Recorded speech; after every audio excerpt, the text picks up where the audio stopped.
Headlines by Inside Edition 4:18 p.m. EDT, September 19, 2017. Playing as Hurricane Maria looms. Areas already hit by Irma, prepare for the worst as Hurricane Maria takes aim at Puerto Rico. People in its path are being warned to evacuate or die.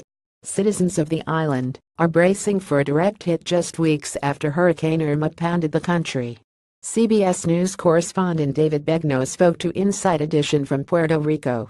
The governor of Puerto Rico is going neighborhood by neighborhood, specifically asking people to get out of their homes, he said. It is hard to find a sense of urgency on an island, but if there is a sense, it is right here in Puerto Rico. Maria has already left a trail of devastation on the Caribbean island of Dominica, and Puerto Rico is next. Sean Swarner, a motivational speaker, says he's planning to ride out the storm from American territory in the Caribbean. It's chaotic.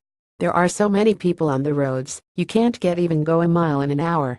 There are so many people running to the store to get the last-minute nuts and bolts and wood to board up things, he told Inside Edition. When we go to bed tonight, we're going to wake up to mass chaos.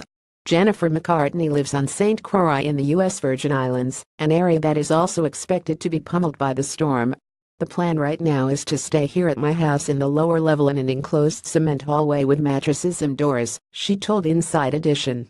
St. Croix is a very resilient place. We are going to make it.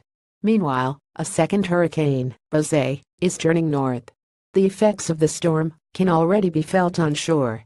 Parts of the east coast of America are already experiencing high winds and pounding waves. British billionaire Richard Branson is on American soil after the virtual destruction of his private paradise on Necker Island by Hurricane Irma 10 days ago. He warns that Maria could end up destroying what Irma left behind. The whole country has been devastated. It's going to be a ghastly night for them, he said. Share on Facebook, tweet, share on Twitter.